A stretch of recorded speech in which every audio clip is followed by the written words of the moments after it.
All right. Bill and I are both engaged in a fairly large project to try to develop new approaches for reusable, sort of across scenario and across character social behavior. So the first thing is, what do we mean by social behavior? And what we mean by social behavior is the kind of behavior that we found in Façade, where the characters are engaged in activity which is primarily about modifying the social state. They're not necessarily worrying about, in this case, weapon combos or combat behavior or navigation, but really about doing things that express rich social state change. Like, I don't like you, but I'm hiding I don't like you, and I'm trying to ally with this person over here. This is the kind of behavior that we really want to make radically reusable across characters. So the vision we have is reusable social behavior. Reusable means it's applicable to multiple characters in multiple game worlds.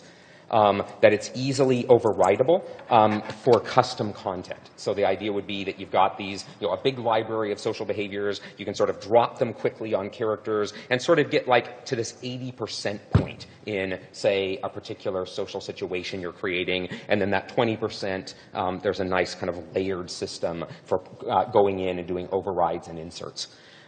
It should be highly mixable. Combinatorial behavior blends and behavior contracting, where one behavior kind of will tell another behavior to do something for it in its service, but somewhat generative to avoid combinatorial authoring. If we have combinatorial blends, but you have to author how everything combines with everything, well, then you're just back to this like giant authoring problem. We want it to be real time, where behaviors play out continuously and are continuously reactive player input, and we want it to be symmetric, that every role in a particular social behavior can be performed by an NPC or a player, that they can all perform and respond to the same actions. So if we score a Façade in this case, well, real time, it was doing okay. There's continuous performance, and it's fairly interruptible. There's never really, kind of in-engine cutscene-like activity where they're sort of blabbing on for a long time or performing some action, and you can't interrupt them. They're pretty continuously interruptible, and they're performing all the time. They never just stop and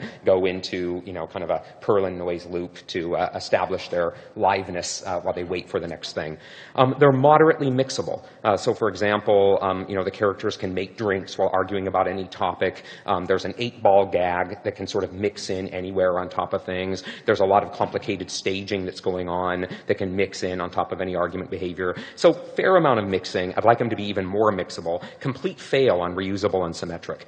The majority of the behaviors are very specific to Trip and Grace in this scenario. So even if you wanted to make another story about Trip and Grace, there would be a bunch more behavior authoring you'd have to do. And if you were trying to make sort of AI-based interactive story about completely different characters, well, you're going to have to almost start from scratch. So not reusable and not symmetric. Trip and Grace can do a lot of things with each other, like be snarky and understand they're being snarky and respond to the snark that the player can't do.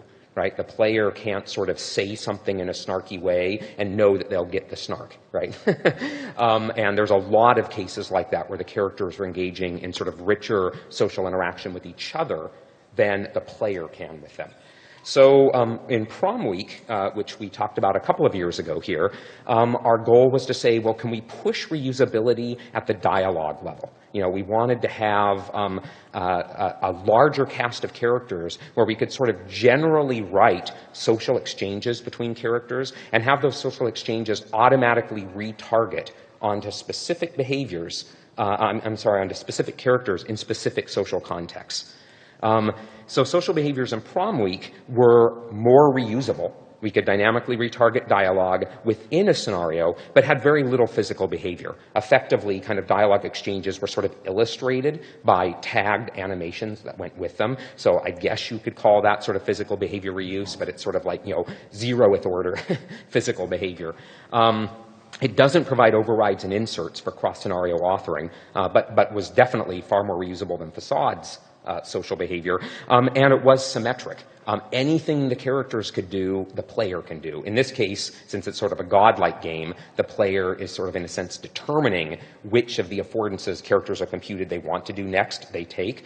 But you could imagine versions of using the underlying social engine where the players have a menu of exactly the same kind of affordances that the characters have. This is very much the approach also that Richard Evans took with Praxis, the engine behind Versu, was this kind of symmetry at this kind of like discrete choice point level. But like in Versu, we achieve that by simplifying affordances. The affordances are discrete choices that can sort of be computed and put into a menu.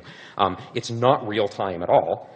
Strict turn-based interaction, not interruptible during a social exchange, and it's not mixable. There's only one social exchange occurring at a time. So the current project we're engaged in is to try to say, hey, can we get the best of both worlds here? Can we get the reuse and symmetry of Prom Week and the real-timeness and mixability of Façade in sort of one architecture and approach? We're doing this in the context of a DARPA-funded project in non-specific cultural training. And what this non-specific means is what happens if you as the player are sort of dumped into situations where you don't speak the language, you don't understand the sort of cultural values and cultural norms, something's kind of escalating, and what do you do to try to de-escalate the situation, to quickly suss out what's going on and keep it from turning into something horrible? That's what's meant by non-specific cultural training. This is happening in the context of a sort of whole body interaction system. So if I just sort of play a snippet of this, here's one of our scenarios called the Lost Interpreter, where the player has lost their interpreter and is trying to interact with people who doesn't share a language with other than a few words, and is trying to find out, hey, have you seen my interpreter from this photo? And so, there's a lot of, real-time gesture recognition going on, sort of pose and stance recognition, facial expression recognition, and so on. And so those are the signals that are kind of coming into the AI, as opposed to, say, the text that was being used in Façade, text and mouse movement and clicking that was in Façade. So this gives some sense of what the whole body interaction looks like. Can I have that back? So you can imagine the full architecture for this is pretty complicated in that there's a lot of machine learning based gesture stuff we're doing. There's the sort of social pragmatics piece that has to kind of take that and turn it into kind of higher level social moves that have occurred. There's a drama manager that's trying to sort of manage for pedagogy and kind of dynamically update the simulator to kind of make specific pedagogical points. And then within the social simulator itself is this new NPC architecture and approach that we've been building. For the purposes of this talk, we're focusing specifically on the kind of social behavior NPC system within the social simulator and not the rest of the architecture. And this is being done by a fairly large distributed team split across 4 organizations. And the UC Santa Cruz team, along with BBN, are responsible specifically for the autonomous characters. So what lessons are we borrowing from Prom Week? What are we bringing from Prom Week that we're then going to adapt and enlarge on? The first is the idea of declarative modeling for the characters. We do a lot of declarative modeling for other aspects of NPC interaction, right? I mean, we keep track of positions, we keep track of like how much ammo, there's a lot of sort of declarative state about the state of the world that we do, say, put on a blackboard for our characters to respond to, but we don't do it so much for social interaction. And Façade didn't, so a lot of the character state between characters, between Trip and Grace, was implicit in the behaviors. It wasn't explicitly being modeled as values that are being changed by moves the AI is making. This was one of the first things that Prom Week did, is to say, hey, let's make all of that explicit. Traits, social statuses, the current social state existing between all pairwise combinations of characters, make that declarative and explicit, and now the system can start reasoning about it and explicitly taking social action to change it. The other big thing we did there in Prom Week that we're adapting is this kind of utilities meet symbolic reasoning, this kind of soft rule-based reasoning approach. So we all know from hearing talks from, say, Dave and Kevin over the years, the benefits of, we may recognize this diagram, the benefits of utility-based methods. that they keep you out of corners in the state space. You're constantly able to compute a value. That the brittleness, basically, that symbolic techniques tend to have go away. But symbolic techniques are able to express sort of much more complicated situations, like, if X feels high romance towards Y and Z does something mean to X, then and then Y does something mean to Z, then there's going to be this tendency for X to want to date Y, because Y basically came in as a knight in shining armor and saved X from being picked on by Z. Right? That's this kind of temporal rule-based reasoning is really hard to capture as sort of algebraic combinations of sigmoids and exponentials and so on. Is very easy to capture in a symbolic system, but then we're in brittle land, right? And we lose this kind of common currency and no edges, no brittle corners property that utilities have. So what we do is, on the right-hand side of rules, instead of sort of computing like do this action, for example, if something's true, we just say add 3 to your tendency to want to date, add 2 to your tendency to do something mean, and so forth. So implicitly, you're actually computing multiple really complicated utility surfaces that are implicitly being computed by a bunch of rule-based reasoning. And so we're trying to get sort of the common currency and no corners aspect of utilities with the rich expressiveness of symbols. So those are the sort of 2 big lessons from Prom Week that we're then saying, well, how do we do this with real-time reactive 3D characters? The first thing we need to do is take the notion of dialogue exchange and generalize it. So in Prom Week, you can imagine that you have templated dialogue exchanges like this, and I won't go into the sort of natural language system, but you can imagine that you wrote maybe 1,000 of these, and they're not specific to any character. They're just floating in space, right? And you can imagine that all the AI of Prom Week is basically just trying to say, in this specific situation in the game, which of these many dialogue exchanges that are sort of just floating in space do I want to zap down onto these particular characters at this specific time so that it's social state and personality appropriate. Like that's the sort of retargeting that's going on. Well, we need to turn this now into behaviors, right? That what was before kind of a NLG-based template now becomes a fairly complex behavior tree that's controlling sort of what initiators, responders, and onlookers are kind of all doing reactively and in real time during the carrying out of that social exchange. So the specific idiom we've developed to capture this is this notion of social games, which we talked about social games in Façade, but in Façade they were sort of like a design idea, but weren't reified in the architecture. Now we're reifying them in the architecture. So 2 examples of social games that we've implemented are alliance and authority. Alliance is the general idea of NPCs in the player, and sort of any number of them, having kind of a bidirectional alliance values between them, how much I feel like you're currently could be one of my allies, and then this binary allies thing, which can be accomplished through social exchange. If I feel high alliance towards you and you feel high alliance towards me, we're going to have a tendency to want to take social action that actually establishes the binary or Boolean social fact of currently being allies, and then allies may break up and so forth. So all of that state's modeled. The authority game is really about authority that NPCs and characters generally, players and NPCs, have over each other, and also authority over objects. Who owns objects? Who can do what with what objects? So a social game sort of like bottles up the social state associated with a particular general domain of social interaction. Then also associated with social games are these kind of utility-based volition rules that we talked about with Prom Week, that then use that state plus sort of inferred intermediate state to assign utilities to performing particular actions.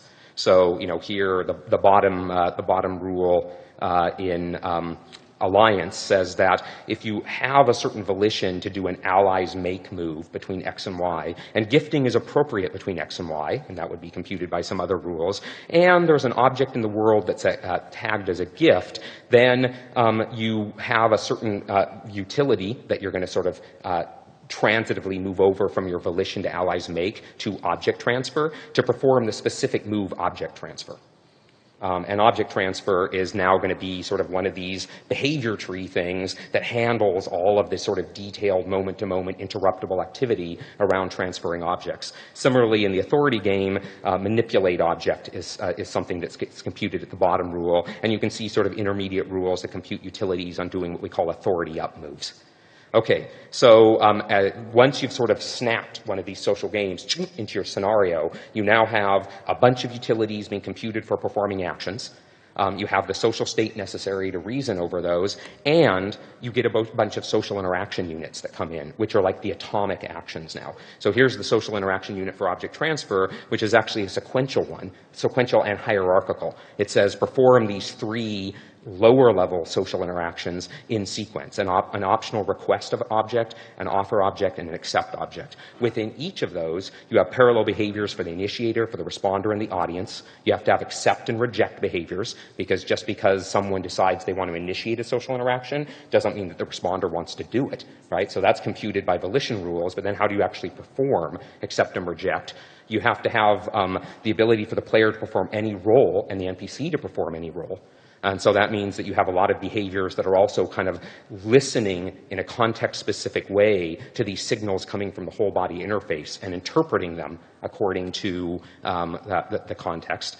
You have to have appropriate monitoring behaviors for player action, reactive staging behaviors, emotion side effects, and recursively, an SIU may make sub-decisions about performance using behavior-scoped volition rules.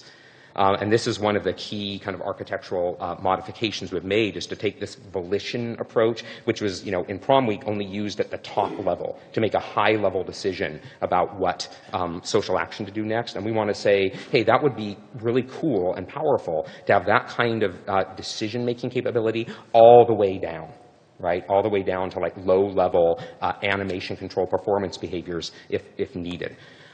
So to describe a teeny bit about what we're doing there, I won't belabor the ABLE language. There was a talk at GDC 2004 about it.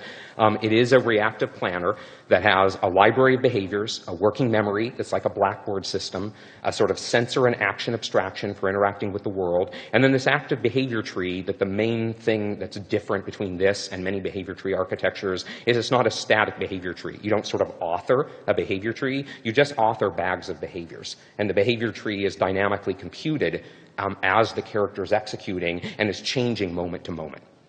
And this was a class of architectures that sort of came from the late 80s called reactive planners. And in fact, Damian was working with Bruce Blumberg at the Media Lab in a similar kind of architecture, which is where he got the idea for the kind of behavior tree implementation he did in Halo.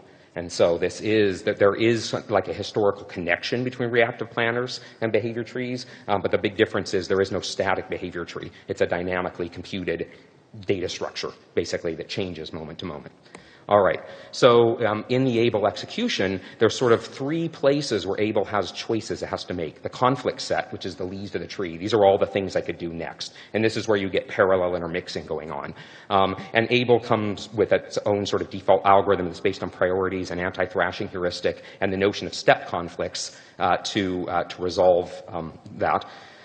There's behavior choice for a particular subgoal, precondition of behavior specificity, and there's conditional steps. The new version of ABLE uses rule-based utilities at any of these choice points. So the idea is that this whole sort of, SIF social simulation engine like reasoning can now be recursively inserted anywhere in ABLE that it would make one of these other choices. So you've got the default way you would do it, and then you can write rules and do this sort of rule-based utility way. And so that's how we're getting this kind of recursive decision-making all the way down.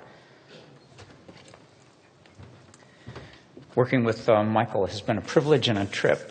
He gets to pretend he has money, and I get to pretend I'm interesting. And I also have to talk very quickly here to keep us on any kind of schedule.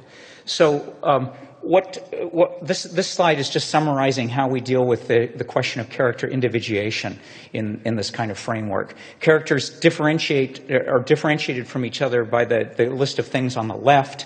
This is old hat and apple pie. Those differences manifest in the way they do things, how they perform, what they look like, how they move, their pacing, and at a higher level by the choices they make about what they will do.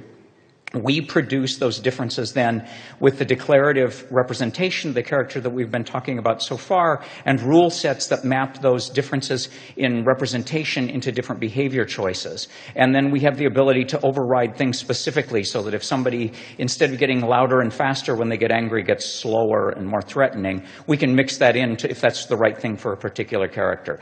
Finally, we can put in custom behaviors. We can do it the old-fashioned way if that's what's necessary to make things go. And then the big question is, how do we manage all this combined content without having to deal with the n-squared authoring combination that's going on? Well, we do performance management, which I'll describe in a minute, to sequence the low-level behaviors. We interpret physical behavior on the character's part, and this is to get that symmetry that Michael was talking about, so that it gets translated into the same social signals that the NPCs are passing amongst each other. We use something called Wrap-ons, which are ways to wrap attitude into a behavior, or cross-cutting behaviors into another behavior that's goal-directed. And finally, then, we do support author-defined overrides to do with particular problems when they come up.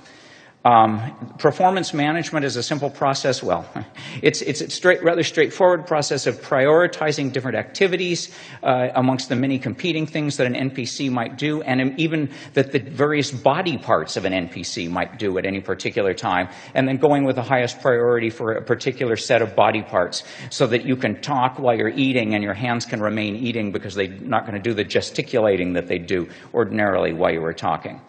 So that takes care of a lot of interaction at a low level. When we're dealing with this problem of symmetry with the player, because remember, the player's standing in front of all these sensors actually doing things, we get a signal from the sensing system that's a physical behavior, like the player extended their arm or they shouted. We interpret that with a set of rules that are seeded by expectations from the social simulator. So if an NPC has just offered something to the player, the expectation that the player will either accept it or decline it will get passed over to the interpretation rules. So if the player extends their hand in that situation, they must be trying to accept the object. If they shouted instead, that wouldn't be interpretable in the context. It would fall into a set of initiation rules that would try to say, well, maybe the player's trying to do something new that's not going on right now, and we need to start a new activity to accommodate what the player's doing. Finally, we're doing these things called Wrap-ons, which are simply cross-cutting behaviors that express attitudes of what's going on, or which, deal with common behaviors like thanking people or dealing with confusion. This is to achieve this dream of a substrate of real social interaction that's going on. And basically, what are we trying to do with all this stuff? Well, we would like to create a social engine. We saw an example of one of those things in Rez's talk yesterday morning about Sims Medieval, so that all the characters have this kind of baseline repertoire of social behaviors that they can draw on. This enables new games with a purpose, potentially, like we're using it to train social skills or to accomplish the social process of teaching. Finally, if the player is socially engaged with the game, they'll become socially uncomfortable, socially rewarded by smiles, and all of these things can be used to enrich the kind of behavior that they've been having. Where we're going next, we've got all these games that have separate representations of state. We have to figure out how to share across them. We're dealing with blending animations to go with our blended behavior and hitting a bunch of problems that you guys are probably familiar with. We'd like to go farther with these cross-cutting behaviors, and we would like to apply more of the social state information to the interpretation of the user's behavior to deal with highly ambiguous or complex situations. And thank you very much.